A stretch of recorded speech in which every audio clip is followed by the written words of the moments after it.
Assalamualaikum warahmatullahi wabarakatuh. Salam sejahtera bagi kita semua. Om Swastiastu, Namo Buddhaya, salam kebajikan. Yang terhormat Dan Puspom TNI, kemudian Kababinkum TNI hadir di sini.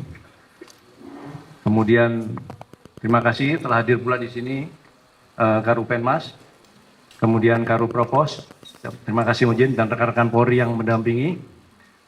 Kemudian saya sampaikan pada rekan-rekan media, di belakang saya juga ada Wakapuspen TNI, kemudian Wasintel Panglima TNI, kemudian Dansat Cyber TNI, kemudian ada Kadispen Angkatan yang hadir juga di sini. Alhamdulillah, puji syukur kita bisa berkumpul di sini dalam keadaan sehat walafiat, dan ucapan terima kasih dari saya pribadi maupun TNI serta Polri, bahwa rekan-rekan media berkenan hadir meluangkan waktu di hari libur Maulid Nabi ini untuk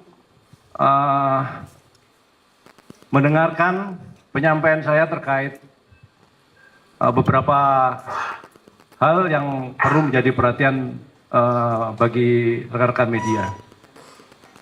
Bahwa sudah menjadi tugas pokok dan tanggung jawab Puspem TNI untuk memberikan pemberitaan yang positif dan benar, karena berkaitan dengan beredarnya foto, video maupun konten-konten yang bernarasi negatif, kemudian framing-framing yang menyesatkan, yang sebenarnya sudah saya sampaikan 5 hari yang lalu kalau tidak salah itu, bahwa itu hoax, tidak benar. Namun dengan perjalanan waktu ternyata foto, video, dan konten-konten itu dijadikan bahan oleh media maupun orang untuk mendiskreditkan TNI. Ya. Terus terang saya sampaikan di sini bahwa dampak dari pemberitaan yang meluas ya, terkait dengan TNI dalam kerusuhan, ya, TNI ditangkap Polri, kemudian TNI provokator, itu betul-betul bagi kami statement maupun pemberitaan itu betul-betul melukai hati para prajurit dan instansi TNI. Ya, seperti kita lihat sendiri bagaimana rekan-rekan prajurit, ya kan, itu bekerja dengan tulus ikhlas, ya, membantu Polri untuk meredam berbagai aksi kerusuhan. Ya. Jadi sama-sama kepanasan, sama-sama kena lempar batu, sama-sama kena lempar hebel, sama-sama kena gas air mata, bahkan ada yang kena bom molotov, ya. Tapi jangan sampai framing negatif itu malah lebih kuat daripada segala apa yang kita kerjakan selama ini. Ya. Oleh karena itu pada kesempatan kali ini izinkan saya berupaya meluruskan beberapa hal yang kami anggap sebagai hoax. Yang pertama, terkait berita hoax Bais TNI dituduh provokator dan persudimu. Ini perlu kami jelaskan juga, karena seperti saya sampaikan tadi, begitu foto, kemudian video, konten yang salah, ya kan, yang jelas-jelas sudah saya sampaikan itu hoax, kemudian dianalisa, itu outputnya itu pasti salah, ya. Jadi malah arahnya ke upaya untuk membenturkan antara aparat dengan masyarakat, kemudian antara aparat dengan aparat, antara TNI dengan Polri. Ya. Terkait dengan anggota Bais TNI ini, foto ini, ya, bahwa foto ini memang benar, saya sampaikan. Bahwa ini foto ini memang benar adalah anggota BAIS TNI. Ya, karena udah jelas di situ. Yang saya sangkal adalah narasinya. Ya. Karena narasi yang disampaikan itu ditangkap Polri, yang kedua adalah provokator. Ya. Itu tidak benar. Ya. Oleh karena itu saya sampaikan di sini kronologisnya, silakan nanti rekan-rekan melihat dan mencatat ya, waktu demi waktunya, karena memang sudah kita komunikasikan dengan rekan-rekan Polri. Sampai dengan saat ini tidak ada anggota TNI yang ditangkap oleh Polri. Ya, itu supaya digarisbawahi dan disampaikan nantinya. Ya. Personel BAIS TNI melaksanakan tugas intelijen. Ya, sesuai dengan tugas pokoknya bahwa anggota BAIS TNI memang harus melaksanakan deteksi dini, kemudian cegah dini terhadap segala upaya-upaya ancaman. Oleh karena itu, dimanapun situasi yang sekiranya mengancam, pasti akan ada rekan-rekan kita di situ, ya, bertugas, ya, melakukan tugas negara. Ya. Kemudian di sektor flyover Selipi, Jakarta Barat beserta 4 orang anggota. Pukul 15.25, 17.05, massa bentrok dengan pasukan Brimob di bawah jembatan flyover Selipi. Kemudian pukul 17.05 sampai dengan 22.00 WIB, massa selanjutnya dapat dipukul mundur oleh pasukan Brimob menuju Jalan Raya Pejompongan. Kemudian pukul 22.00 sampai dengan 22.30, massa yang dipukul mundur terbagi 2 kekuatan sampai pertigaan Pejompongan dan Ben Hill. Pada pukul 22.30 sampai dengan 23.15 WIB, pasukan Brimob yang memukul mundur massa demo yang ada di Ben Hill, selanjutnya pindah memperkuat pasukan Brimob yang mengarah ke Pejompongan, sehingga Mayor SS yang mungkin rekan-rekan sudah monitor ya, karena ada surat izinnya yang terbaca jelas di situ. Sehingga Mayor SS dan rekannya pindah mengikuti di belakang pasukan Brimob yang mengarah ke Pejompongan. Pukul 23.25 WIB, Mayor SS dan rekannya memonitor UNRAS di area pom bensin. Namun Mayor SS dan rekannya berbagi jarak di area pom bensin sekitar 50 meter terpisah karena adanya asap gas air mata. Pada saat terpisah, Mayor SS duduk di atas motor yang sedang parkir di lokasi pom bensin. Selanjutnya rombongan Brimob yang mengendarai sepeda motor patroli tiba-tiba yang tertua di kelompok pasukan Brimob tersebut menarik Mayor SS dengan anggotanya dibawa ke arah mobil rantis. Next. Nah, di sini ada percakapan ya, dari rekan Brimob dan Mayor SS. Percakapan itu yaitu Mayor Brimob dari Brimob menyampaikan, tertua Brimob, kamu ikut tuntutan demo dengan nada suara tinggi. Kemudian dijawab, saya tidak ikut demo, Pak. Lanjut, kamu ngapain kamu di sini kalau tidak ikut demo? Maaf Bapak, saya lagi menjalankan tugas, disampaikan oleh Mayor SS seperti itu. Kamu tugas apa? Kamu dari mana? Saya dari BAIS. Mana? Kamu dari BAIS. Kamu pakaian preman. Kemudian yang tertua dari Brimob memaksa personil BAIS tersebut menunjukkan identitasnya dengan nada suara keras sehingga personil BAIS tersebut menunjukkan identitasnya. Kemudian rekan Brimob menyampaikan, kamu pangkatnya apa? Pangkat saya mayor. Dan yang tertua dari Brimob melihat surat tugas personil BAIS tersebut dan memerintahkan untuk mengambil dokumen, berfoto dengan yang tertua dari Brimob kepada anggotanya.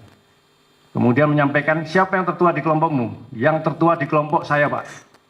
Selanjutnya personel BAIS tersebut dilepas dari pegangan tertua, kemudian menyampaikan Mayor SS itu, maaf Pak, saya dari tadi di belakang pasukan Brimob.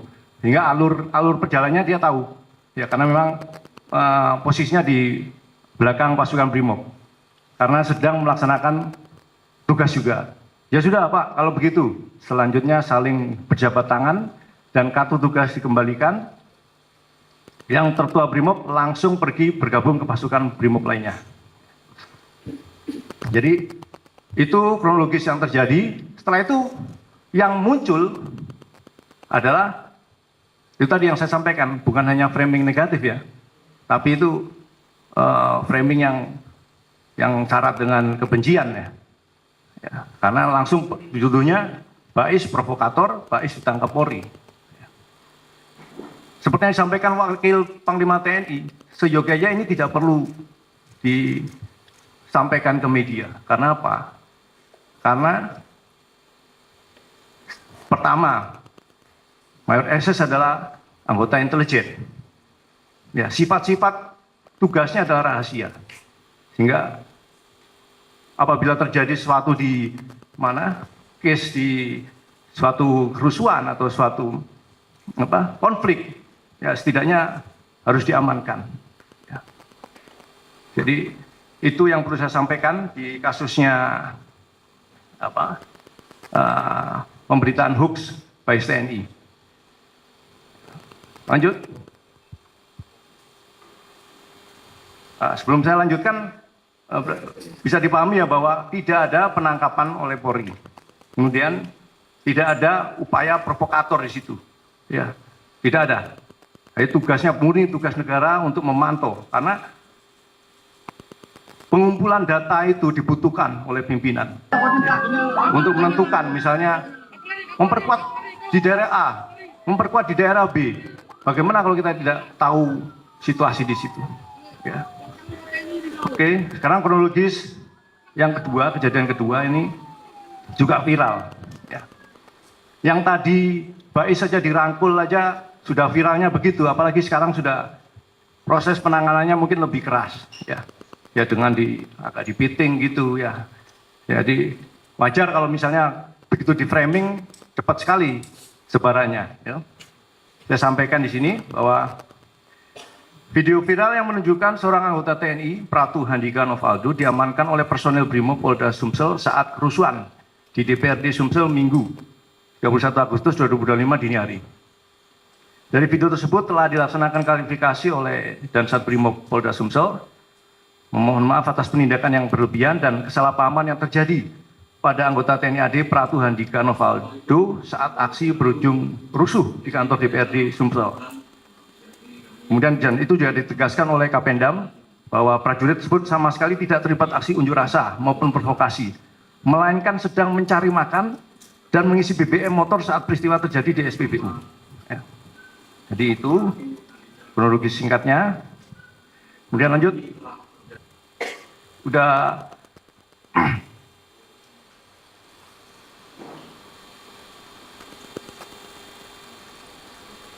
jadi tadi udah ada klarifikasi ya dari rekan Brimob ya, bahwa itu kesalahpahaman.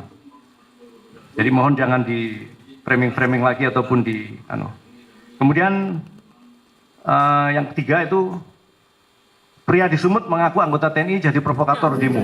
Ya, ini juga sangat memungkinkan untuk di framing ataupun dibuat narasi negatif. Karena yang potongannya ya kan cepak, kemudian ya model-modelnya tegap kayak tentara lah biasanya. Ya.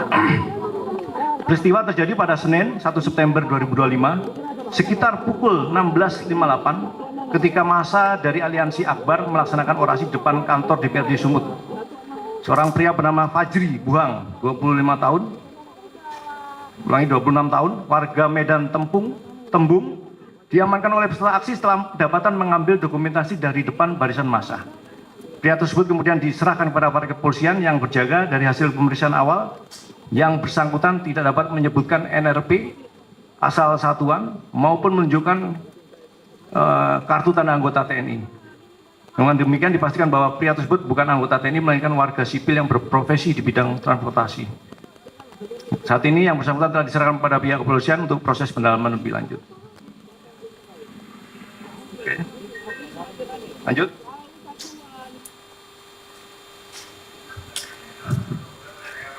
Selanjutnya berita hoax, seorang pemuda dituding sebagai anggota TNI dan tertangkap ikut menjadi provokator kerusuhan di Ternate.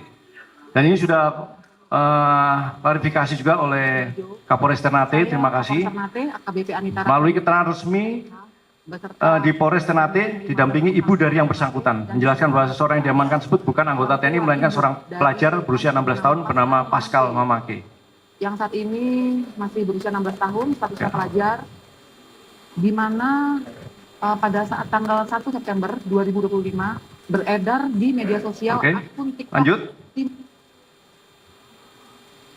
Berikutnya adalah video pria yang menyebut dirinya diperintah anak anggota TNI untuk menyerang markas Brimob Cikeas. Nah, ini juga sudah diklarifikasi oleh Kapolres Bogor, ya, itu hoax, ya. Jadi viral sebuah video pengakuan tersangka berinisial M yang menyebut dirinya diperintah anak anggota TNI untuk menyerang markas Brimob Cikeas. Namun Kapolres Bogor, AKBP Wika, menegaskan hal itu tidak benar. Pengakuan tersangka M hanya akal-akalan agar bisa lolos dari proses hukum. Ia sengaja mencatut nama anak anggota TNI supaya mendapat perlindungan. Di Jakarta. Itu. Bajunya pakainya apa? Loreng hijau daun. Dan ada beberapa video hoax lainnya, ya. Mungkin saya yakin rekan-rekan banyak monitor, ya. Banyaknya video yang menyangkut pautkan aksi kerusuhan dengan TNI, ya. Ya, ini yang perlu saya sampaikan dan tegaskan lagi, dan saya juga terima kasih atas kehadiran Karo Penmas, kemudian Karo Propam di sini, ya kan. Sejak bergulirnya kejadian-kejadian ini, TNI intens melakukan koordinasi terkait dengan permasalahan ini. Ini penting karena seperti saya sampaikan tadi bahwa potensi untuk membentur-benturkan antara TNI Polri, kemudian aparat dengan masyarakat itu begitu besar, ya. Dan itu otomatis akan memecah belah kesatuan bangsa. Ya. Jadi saya perlu sampaikan di sini bahwa sampai dengan saat ini TNI Polri itu solid dalam menjaga stabilitas keamanan nasional serta akan terus bersinergi untuk menciptakan rasa aman, tertib dan kondusif. Demikian penyampaian dari saya. Nanti mungkin ada yang kurang ataupun ada penyampaian tambahan dari para pejabat yang duduk di samping saya akan saya berikan. Yang ketiga Pak, untuk Pak Kapuspen atau mungkin Pak Karo juga, ini kan banyak di media sosial yang bilang Pak, skema para perusuh dalam merusak fasilitas umum, membakar stasiun halte, membakar gardu listrik, kan seperti sudah dilakukan oleh seorang ahli gitu. Mereka tahu tekniknya. Banyak di media sosial berbicara seperti itu, seakan-akan sudah terorganisir, sudah direncanakan orang yang ahli gitu. Nah, rasanya kan sepertinya masyarakat umum agak sulit agak sulit melakukan hal-hal seperti itu. Mereka ada yang bilang ini orang-orang yang telah terlatih. Nah, dari TNI sendiri dan Polri sendiri melihat hal ini seperti apa? Apakah memang ada kecenderungan ke sana juga atau memang melihat ini pure masyarakat umum saja yang melakukan perusakan? Terima kasih. Jadi yang terkait dengan pelaku kerusuhan itu terlihat terlatih. Memang kalau kita amati untuk polanya terlihat terorganisir dan terlatih, ya. Oleh karena itu, kalau bagi TNI itu sebuah adu kecerdasan, ya, antara pelaku kejahatan, pelaku kriminal dengan kita. Mereka itu beberapa masukan dari rekan media, dari masyarakat sipil yang kami dengar, dari pengamat-pengamat juga merupakan sebuah masukan bagi kami untuk berbenah dan mengevaluasi diri juga, ya, agar kita lebih cermat, lebih antisipasi, kemudian lebih siap dalam melaksanakan upaya-upaya pencegahan. Saya kira itu. Terima kasih. Selamat siang Bapak-Bapak semuanya. Saya Niko Anggriawan dari Kompas TV. Mungkin izin terkait dengan media sosial juga yang ramai pada akhir-akhir ini terkait dengan tuntutan para influencer Pak yang 17+8. Ada sekitar 3 hal yang ditujukan kepada TNI. Itu nantinya seperti apa tindak lanjut dari TNI terkait dengan tuntutan dari para influencer tersebut. Terima kasih Pak. Terima kasih dari Kompas TV. TNI sangat mengapresiasi, ya, beberapa tuntutan maupun masukan 17/8 yang tiga untuk TNI, baik dalam jangka waktu seminggu maupun setahun. Ya. Intinya bahwa TNI sangat menghormati dan mengapresiasi tuntutan itu, kemudian dalam konteks kerangka hukum dan demokrasi Indonesia, TNI sangat menjunjung tinggi dan menghormati supremasi sipil. Apapun yang diputuskan, apapun kebijakan yang diberikan pada TNI, itu akan dilaksanakan dengan sebaik-baiknya dan dengan penuh kehormatan. Saya kira itu. Terima kasih.